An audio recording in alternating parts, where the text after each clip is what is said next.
Welcome back to the deep dive. Today, I want you to close your eyes for a second. Imagine the humidity hitting you like a wall. Oh, yeah. Imagine the smell of sea salt mixed with, I don't know, expensive cologne and gasoline. A very specific combination. And imagine a skyline that isn't just lit up, but is absolutely drenched in neon pink and cyan. We are setting the time circuits for 1986. But it's a very specific 1986, isn't it? I mean, it's not the 1986 of Ronald Reagan's speeches or the Challenger disaster news reports. It's the 1986 of pop culture's fever dream. Exactly. We are talking about a world of pastel suits, excess, and a whole lot of trouble. We are talking about Grand Theft Auto, Vice City. It hit shelves in October 2002, dropped by the team at Rockstar North. And looking back at it now, I don't think it's an exaggeration to say it changed the texture of gaming. It wasn't just a sequel, it felt like a cultural pivot point. It certainly solidified the franchise as a juggernaut, but more than that, it really bridged the gap between video game and Hollywood blockbuster. We are looking at a massive stack of sources today: production notes, sales data, reception history, and some incredibly dense legal records regarding the lawsuits that plagued the game. And the mission for this deep dive is pretty clear. We want to figure out how a game that was initially pitched as just a mission pack for GTA 3, basically a glorified expansion, morphed into the best-selling game of 2002. And not just best-selling, it holds a 95 on Metacritic, which is just rare air. It is, but it also became this lightning rod for controversy. That is the tension at the heart of this deep dive. On one hand, you have a critical darling that defined the open-world genre. Right. On the other hand, you have a product that sparked protests in the streets of New York City and found itself at the center of multiple multi-million-dollar lawsuits that went all the way to the constitutional level. So grab your Hawaiian shirt, maybe roll up the sleeves of your blazer if you're feeling bold, and let's unpack this. Let's dive in. I want to start with the vibe. Because if you played this game, the first thing that hits you isn't the gameplay mechanics or the shooting, it's the atmosphere. You turn it on and you are immediately transported to Vice City. Which is, for all intents and purposes, Miami. Heavily fictionalized, sure, but Rockstar explicitly based it on Miami. But they chose a very specific snapshot in time, 1986. Sam Houser, the executive producer and really the mastermind behind the tone of these games, called it the grooviest era of crime. That quote is fascinating because he followed it up by saying, it didn't even feel like crime. It was a topsy-turvy back-to-front period of time. And I think that is crucial to understanding the tone of Vice City. How so? Well, you have to contrast it with what came before. GTA 3 was set in Liberty City, a stand-in for New York. Yeah. It was gritty, gray, industrial, and very modern. It felt like a crime documentary. Right. GTA 3 was cold, Vice City was hot. Precisely. Vice City was a period piece. It was satirical. They weren't just recreating Miami. They were recreating the idea of Miami from the mid-'80s. The pop culture version of Miami. Exactly. Leslie Benzies, the producer, described it as a party town sun, sea, and sex, but with a dark edge underneath. And you can see where they got their inspiration. I mean, if you watch 5 minutes of the movie Scarface or an episode of the TV show Miami Vice, you're basically seeing the mood board for this game. The influence of Miami Vice, the TV series that ran from '84 to '89, cannot be overstated here. In fact, Aaron Garbut, the art director, explicitly used the show as a reference point for the lighting. The neon. That glow is everything. It is. But this wasn't just about saying make it pink. It was a massive technical hurdle. Really? I mean, neon is just a color, right? Not in 3D rendering, it isn't. Not back then. You have to remember the hardware they were working on, the PlayStation 2. Oh, right. It had 32 megabytes of RAM. That is microscopic by today's standards. Your smart fridge probably has more memory. They had to figure out how to make that specific neon glow, the trails of light that define the '80s aesthetic look right on that hardware without tanking the frame rate. So the haze and the blur we remember from the game, that wasn't just an artistic choice. It was a brilliant marriage of art and necessity. The trails effect gave it that drug-hazy, heat wave look of Miami Vice, but it also helped mask the fact that the draw distance wasn't perfect and the textures were, pretty low resolution. So they used the aesthetic to hide the technical limitations. That's clever. Very clever. And speaking of doing the homework, I love this detail from the development notes. The team didn't just watch TV. They actually went to Miami. They did. Just after they finished GTA 3, which was a grueling crunch, by the way, they split into small groups and did field research. Yeah. They walked the streets, took photographs, and observed the architecture, the people. They wanted to get the feel of the place. They wanted it to feel like a living, breathing city. I imagine that research trip involved at least a few cocktails at sunset, purely for scientific purposes, of course. One would assume. But that on-the-ground research is why the city layout feels so distinct. Unlike Liberty City, which was a dense urban grid, Vice City is spread out. It's two main islands, massive beaches, distinct neighborhoods like Little Havana and Little Haiti. It has a geography that makes sense if you know Miami, but it's compressed for gameplay. Okay, we absolutely cannot talk about the atmosphere without talking about the sound. For me, and I think for millions of players, the radio stations were the game. Oh, for sure. I can still hear the opening notes of Video Killed the Radio Star when I think about driving that Faggio scooter. It was a quantum leap from the previous game. GTA 3 had great music, mostly created in-house or from smaller labels. But for Vice City, Rockstar flexed their newfound muscle. They licensed over 113 songs from the era. We are talking about 9 hours of music. And it wasn't obscure stuff. It was the heavy hitters, Michael Jackson, Toto, Judas Priest, Hall & Oates. It was like a greatest hits of the 80s. Exactly. And the industry took notice. This wasn't just a licensing deal, it was a partnership. Epic Records actually published the official soundtrack box set. So a record label was selling a video game soundtrack. Right. That really signals a shift in how the entertainment industry viewed games. It wasn't just software anymore. It was a valid vehicle for music distribution. It was culture. But beyond the music, the talk radio aspect was expanded significantly. It was about 3 times as much talk content as GTA 3. Laszlo Jones, who produced it and voiced the host on the rock station, V-Rock. A legend. A legend. He brought in this very specific satirical style. They had callers who were conspiracy theorists, yuppies obsessed with self-help, frantic parents, just, the absolute dregs of society calling into these shows. It reinforced the satire, didn't it? It gave the world this layer of dark comedy. It did. It told you that the world you were driving through was populated by eccentric, borderline unhinged characters. It deepened the immersion. You weren't just driving. You were listening to the pulse of the city's id. You'd find yourself just parking the car to hear the end of a segment before starting a mission. All the time. But which brings us to the person doing the driving. We have to talk about the protagonist because this was a massive design shift for the series. Huge. In GTA 3, you played as Claude. Claude was silent. He didn't speak a single word. If a boss told him to jump off a bridge, he just nodded and went to the bridge. Which was kind of the standard back then. The silent protagonist. The idea was that you projected yourself onto the character. Exactly. But Rockstar realized that if they wanted to tell a cinematic story, something that rivaled Goodfellas or Scarface, they needed a character with agency. They needed a voice.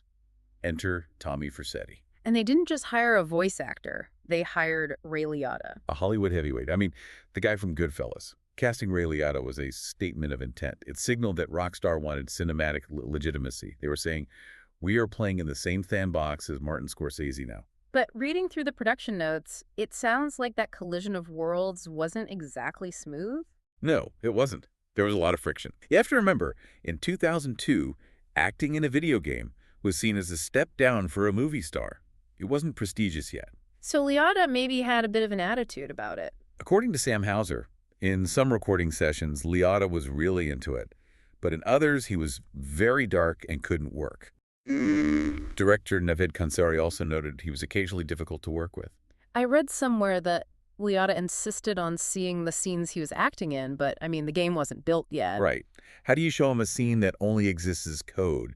They actually had to record him against a blue screen so the animators could visualize the cutscenes later. It was a clash of methodologies. I can see that. You have a method actor used to reacting to other humans on a set, and you're putting him in a sound booth, asking him to shout at a microphone. It's a completely different discipline. But despite the difficulty, the result was undeniable. Oh, absolutely. Critics said Liotta's performance sweated charisma. It gave the story a center of gravity that GTA 3 just didn't have. It grounded the narrative. Tommy Vercetti wasn't just an errand boy, he was dangerous. He was volatile. You could hear it in his voice. And the story he is acting in is straight-up gangster cinema. Let's break down the setup. It's 1986. Tommy gets out of prison in Liberty City after 15 years. He kept his mouth shut for the Forelli crime family. A loyal soldier. Right. And his boss, Sonny Forelli, voiced by Tom Sizemore, another big name, sends him down to Vice City, ostensibly to expand operations into the drug trade, but really, Sonny just wants him out of the way. He's a liability, a ghost from the past. And then the classic inciting incident, the drug deal gone wrong. The ambush, Tommy loses the money and the merchandise. Sonny is furious. Yeah. And usually in a video game up to this point, the plot structure would be simple. Go get the money back for the boss. Mission after mission until you succeed. But that's not really what happens, is it? I mean, it starts that way, but then it pivots. Exactly. And this is the narrative brilliance of Vice City. The arc isn't about restoration. It's about usurpation. Tommy realizes he doesn't need the boss.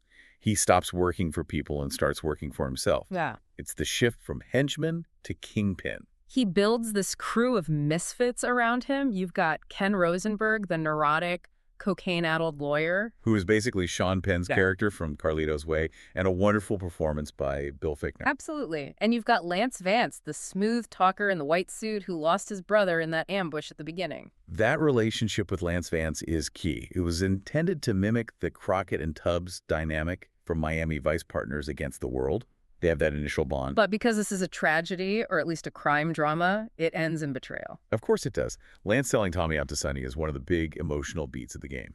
It hurts because you spent so much time with him as your partner. Spoiler alert for a 20-year-old game, but yeah, Tommy ends up taking everyone out. Sonny, Lance, the whole lot. The final mission is this huge shootout in his mansion. Very Scarface. Very Scarface.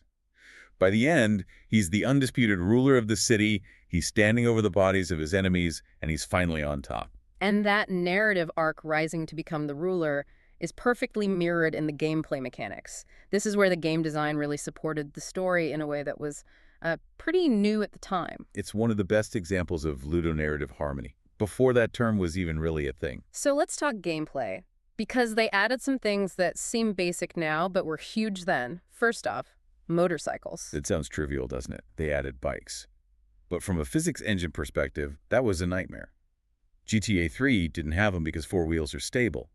2 wheels require a completely different balance calculation. But it changed the flow of the game entirely. You could weave through traffic, pop wheelies, bail out at high speed. It made the city feel faster, more agile. It opened up new pathways. You could cut through alleys and over ramps that a car just couldn't handle. And the combat got a facelift, too. Better targeting, right? Improved targeting, new weapons like the Colt Python and the minigun. And they added the ability to do drive-by shooting sideways. Which was essential if you were being chased by the cops. But the biggest change, the thing that really tied into that kingpin theme we talked about, was the property system. Yes, this is the asset acquisition mechanic. Yeah. In previous games, the loop was go to a phone booth, get a mission, do it, get cash. The cash was mostly for buying weapons or painting your car. It was resource management. Means to an end? Right. In Vice City, you use that cash to buy the city itself. You could buy the Malibu Club, you could buy a taxi company, you could buy an ice cream factory that was not selling ice cream. A pornographic film studio, to be precise. Oh, I gotta keep it gritty. But the mechanic was brilliant. You buy the business, and then it unlocks specific missions for that business. You eliminate the competition, steal equipment, secure the assets. And once you do all that, the property starts generating passive income. You literally have to drive by and collect your earnings from a little floating dollar sign. It's the empire building loop. You aren't just a criminal committing random acts of violence. You're a CEO. You're building a portfolio. Exactly. It grounded the player in the world. You weren't just passing through. You owned pieces of it. It gave you a reason to protect the city. It aligned the player's motivation, which is getting rich, with the character's motivation, which is ruling the town. Now, making all this happen, the technical side, we touched on the lighting, but rendering this whole world was a heavy lift. It was.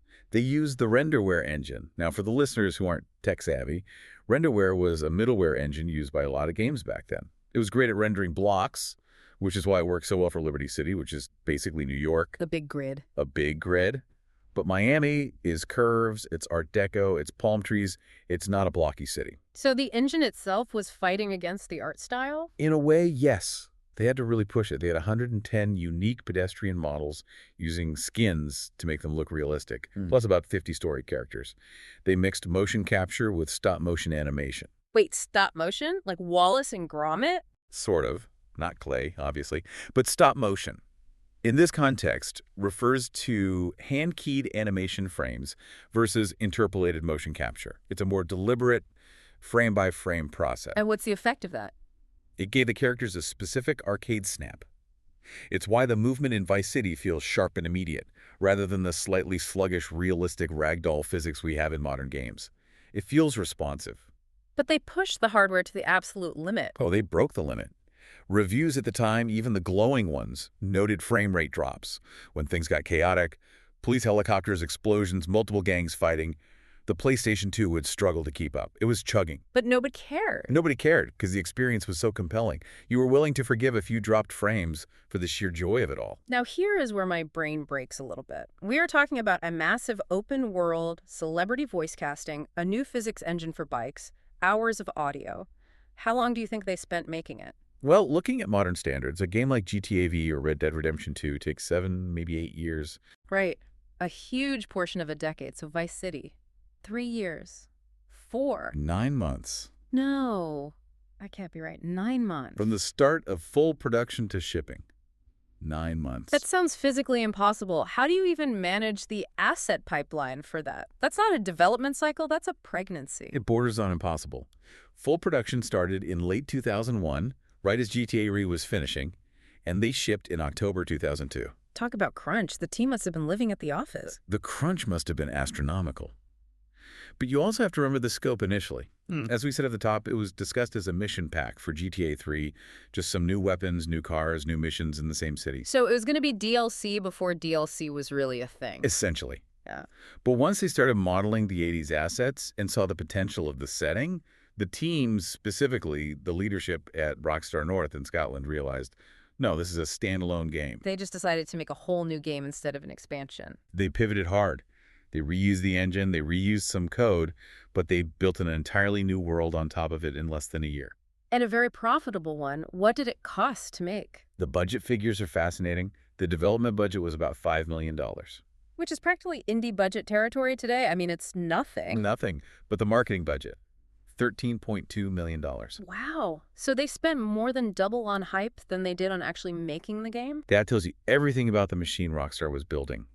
They knew they had a hit, and they pushed it hard. TV spots, magazine covers, the soundtrack release, the hype was deafening. I remember it. You couldn't escape it. They actually had to push the release date back a week from October 22 to October 29 just to meet product demand. They couldn't press enough discs in time. And the team size for this 9-month miracle? A core team of about 50 people at Rockstar North. 50 people. Imagine 50 people making a game that sells 17 million copies today. It's unheard of. It speaks to a different era of development. Less bureaucracy, perhaps, but certainly an intense, probably unsustainable workload. So the game comes out. It sells 1.4 million copies in 2 days. It's the fastest-selling game in history at that point. Everyone loves it. Well, players and critics loved it. The Metacritic score is 95, but everyone is a strong word. Right. Because with that level of visibility comes scrutiny. And as soon as it landed, the controversy started. Yeah, this is the legal fights part of our title. GTA has always been controversial, but Vice City seemed to hit a different nerve. It did. There were several fronts to this cultural war. First, there was the issue of ethnic representation. The Haitian and Cuban gangs. Right. The game features a gang war between Cubans and Haitians. You do missions for both sides, playing them off against each other. And this didn't sit well with community groups in New York. No. In November 2003, the Haitian Centers Council staged a protest in New York City. They claimed the game urged players to harm Haitian immigrants. Because there were specific lines of dialogue. There were instructional lines in a mission, like kill the Haitians, that they found hateful and inciting. And this wasn't just a small picket line. The mayor got involved. Mayor Michael Bloomberg. Yeah. He threatened legal action against Take-Two Interactive, the parent company. It became a serious political issue. So how did Rockstar respond? Did they double down with their usual, it's satire defense? They started with that. They argued it was context-specific, that you fight everyone in the game, not just Haitians. But they eventually agreed to remove the offensive statements from future copies of the game. That's rare for Rockstar. They usually hold their ground. It is. But I think they saw that the political pressure was just too much. But that was just the warm-up. The much darker, heavier controversy, and the one that really threatened the industry, was the accusation that the game caused real-world violence. The violence causes violence argument. This was the era where every time a tragedy happened, the media looked for a video game connection. And with Vice City, they found some disturbing cases. We have to slow down and really look at the Devin Moore case, because it wasn't just a tabloid headline, it was a potential constitutional crisis for gaming. This is a heavy story. Tell us what happened. In 2003, Devin Moore was 18. He was brought into a police station in Fayette, Alabama, on a stolen vehicle charge. He had no history of violent crime. While he was being booked, he grabbed an officer's gun, shot and killed 2 policemen and a dispatcher, and fled in a patrol car. It sounds horrifyingly like a scenario from the game. That was the argument. After he was caught, he reportedly told police, "Life is like a video game. Everybody's got to die sometime." Chilling. Extremely. This led to a $600 million lawsuit filed against Rockstar, Sony, GameStop, and even Walmart. The families of the victims sued. And entering the ring here is a name that gamers from the 2000s will remember vividly. Jack Thompson. The attorney who basically made it his life's mission to destroy Grand Theft Auto. He became the face of the anti-video game crusade. But we need to understand his legal strategy here.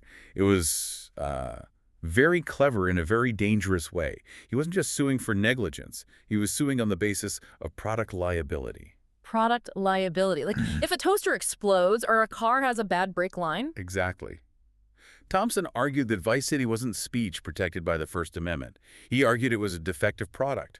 He claimed the code itself, the interaction of input and on-screen violence, was a murder simulator designed to train reflexes. He was trying to say the game itself was a weapon. She's trying to bypass free speech laws by categorizing the game as a physical training tool. That is a terrifying precedent. If he wins that argument, basically every action movie or book could be considered a training tool. That was the fear. The entire industry held its breath. If the Alabama court had accepted that Vice City was a defective product rather than art, it would have opened the floodgates. Rockstar, Sony, Walmart, they would have been liable for every crime committed by anyone who played their games. The industry would have collapsed. So why didn't it stick? What was the defense? It comes down to a legal standard known as strict scrutiny.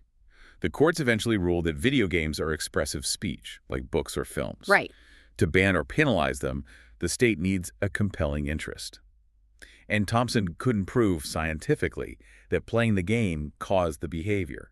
Correlation isn't causation. There was no direct link. So Rockstar won. Legally, yes.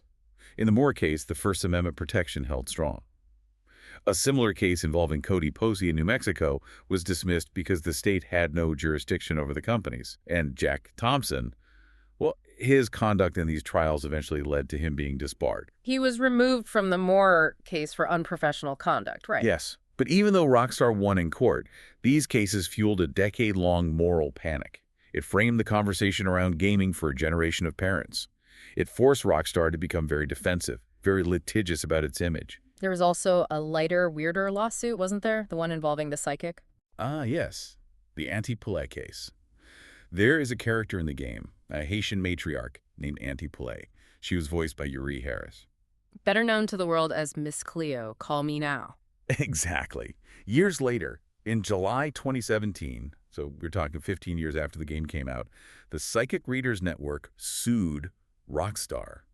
They claimed the character infringed on their copyright of the Miss Cleo persona. Wait, 15 years later, isn't there statute of limitations on that kind of thing? There is. Wow. Usually 3 years for copyright infringement. Legal experts at the time pointed out that it was a massive hurdle. It seems to have been a bit of a Hail Mary.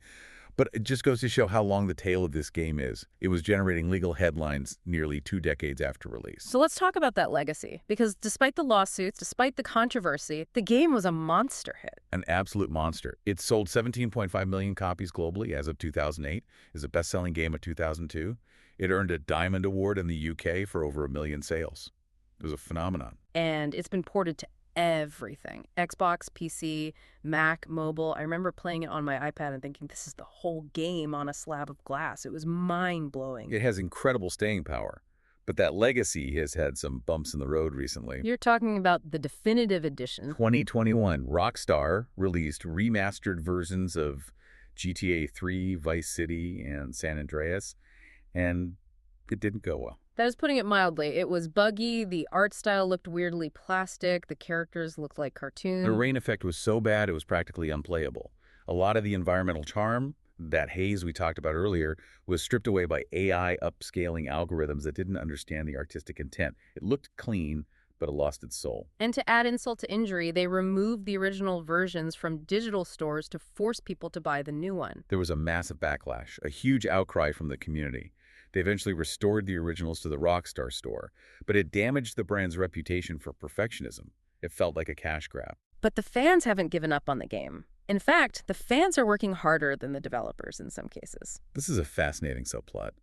The Code War. The Code War, I like that. What is it? In 2020, a fan team released something called ReVC. They had completely reverse engineered the game code. Now, for the listener, reverse engineering isn't just copying files. It's looking at the compiled game and working backward to figure out the source code. It's like taking a cake and trying to write the recipe for it just by looking at it. A perfect analogy. And it's incredibly difficult. Why do that? Why go to all that trouble? Because once you have the source code, you can do anything. Yeah. You can fix bugs the original developers left. You can add modern features like widescreen support.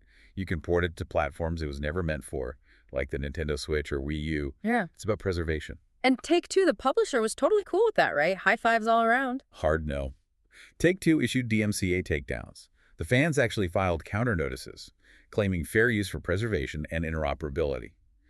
Take-Two then sued them in 2021. So they're actively fighting the people who love the game the most. It highlights the tension between preservation fans keeping the game alive and intellectual property protection. The company wants to control its IP. And it's still happening. I saw a report from January 2025, just last year, about Russian modders. Yes, a group of Russian modders released a next-gen edition, porting Vice City into the GTA IV engine. It looked incredible.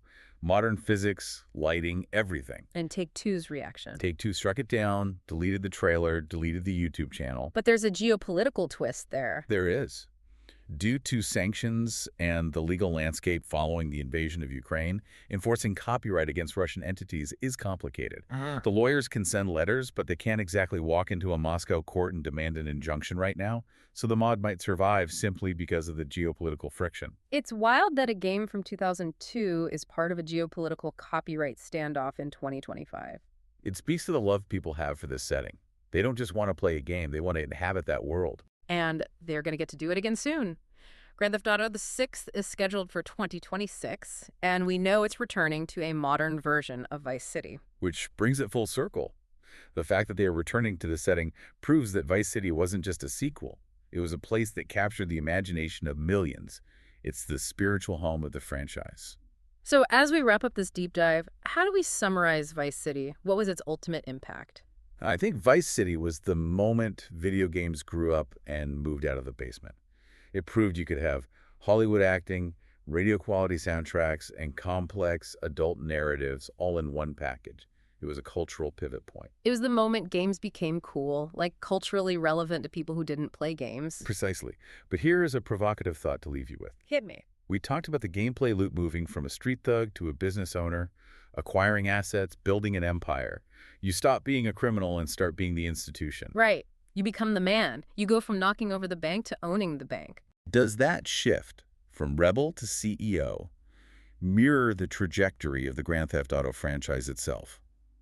It started as a rebellious, controversial outlier, a punk rock product that everyone wanted to ban. And now? And now, it is the most profitable entertainment product on Earth.